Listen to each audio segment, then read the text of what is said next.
सारे लोगों के सामने मैंने कहा इस हार की जवाबदारी कृपा शंकर अपने खुद पर लेता है। मैं कहीं कम पड़ गया हुआ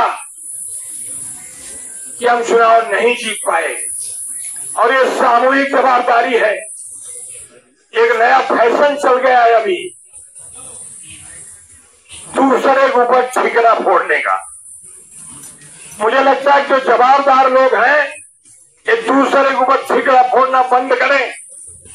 अगर कार्यकर्ताओं को अधिकारी नहीं सुनते हैं तो हमारी सबकी जवाबदारी है, क्यों नहीं सुनेंगे, हमारी सुनते हैं। जब महोत्सव होता है तो सारे अधिकारी खड़े रहते हैं, सब कार्यक्रम होता है, हमारे मंडल अध्यक्षों कार्यक्रम में क्यों रुकावट आती है? ये हमारी जवाबदारी है। कार्यकर्ता किसी अधिकारी से नहीं लड़ पाएगा, लड़ना हमको पड़ेगा, जवाबदारी हमारी है। हम ये कह दें कि ये अधिकारी काम नहीं किया, 2027 में क्या होगा, 2027 के भविष्य बताने वाले भारतीय जनता पार्टी की भविष्य नहीं बता सकते। 2027 में भारतीय जनता पार्टी की सरकार उत्तर प्रदेश में बंद करके रहेगी। हम कार्यकर्ताओं के ऊपर जवाबदारी मेरी है। मैंने इसीलिए कहा कि मैं जीता या हारा ये राजनीतिक हिस्सा है। जब मैं आदरणीय प्रधानमंत्री जी को मिलने गया, उन्होंने हाथ पकड़ इतना कहा, कृपा शंकर जीवन नहीं समाप्त हुआ है, हार जीत होती रहती है, और जब तक जौनपुर के विकास के कामों की तुम्हारी जवाबदारी है।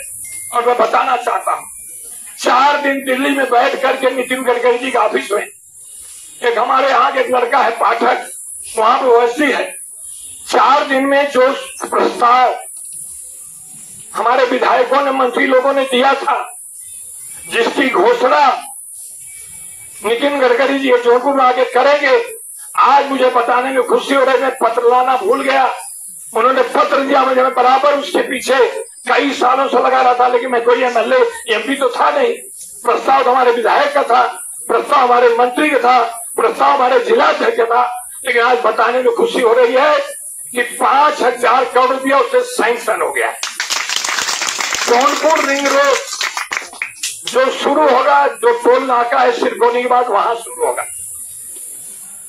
उसके साथ साथ रेलवे विभाग का आदरणीय रेल मंत्री अश्विनी वैष्णव जी के पास में था, 2 पुल की शुरुआत उन्होंने करने का फैसला लिया है।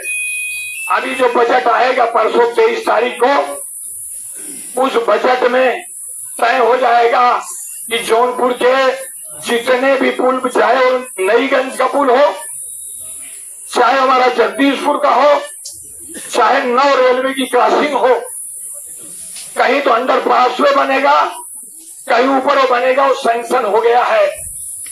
और जो शाहगंज की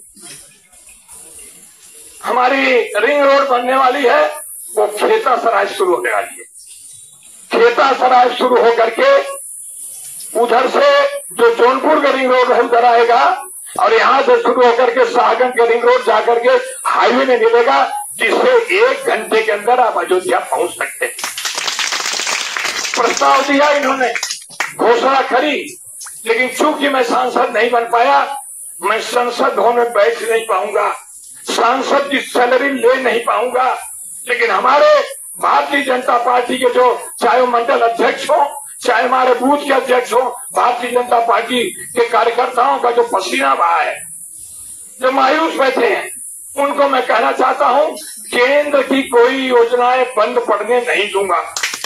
हमारे सम्मानित विधायक, हमारे सम्मानित मंत्री जिन जिन प्रस्ताव को भेजे हैं, और जो 10,000 करोड़ रुपए का प्रस्ताव तो उन्होंने सम्मति दी थी, और जौनपुर आकर के कहा था, हर दिन मैं एक एक काम को चाहता हूं और उसकी पढ़ाई कर रहा हूं। आज भी मैं बताना चाहता हूं रमेश सिंह को कि शाहगंज की जो भी योजनाएं हैं, मैं जौनपुर को इंडस्ट्रियल कॉरिडोर डिक्लेयर करा के रहूंगा।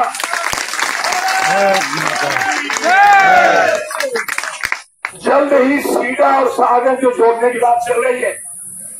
परसों के दिन तमाम बातें चल रही थी, कार्य समिति की बैठक थी, मैंने समय मांगा, आदरणीय मुख्यमंत्री जी ने मुझे शाम का 6 बजे का समय परसों शाम का दिया। आधा घंटा मैं यही बात करते रहा कि जौनपुर के विकास का होगा महाराज जी।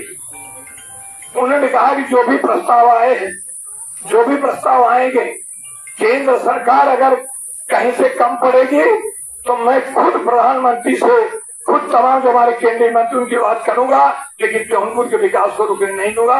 ये आश्वासन माननीय मुख्यमंत्री योगी आदित्यनाथ ने निराश नहीं होना है, लेकिन सतर्क भी रहना है। बुढ़िया को मरना था, मर गई। यमराज ने घर देखना है। वो कौन सा यमराज है? जातिवादी राक्षस वाला यमराज है। एक बार ऐसे एक कहानी है, एक मंदिर में एक महाराज पूजा करवाने रहते थे। वहां एक चूहा भी रहा करता था। चूहा एक दिन बाहर निकला, उसको बिल्ली पकड़ने दौड़ी। भाग गया महाराज जी के पास। महाराज जी मुझे बिल्ली बना दो, यहाँ कोई और नहीं आ पाएगा, बिल्ली यहाँ आतंक फैलाना चाहती है। फिर एक दिन थोड़ा बाहर निकला, एक कुत्ता दिखाई पड़ा। कुत्ता दौड़ा बिल्ली की तरफ, भाग गया। बोले महाराज जी हमको कुत्ता बना दो। बोले क्यों? बोले मैं तो आपकी सेवा करता हूँ, मंदिर की सेवा करता हूँ। महाराज जी दया आई, कमंडल का पानी लिया, थोड़ा छिड़का, कुत्ता बन गया। इसके बाद बाहर निकला तो शेर दहाड़ रहा था। शेर दहाड़ रहा था, भाग गया। महाराज मुझे शेरे बबर बना दो।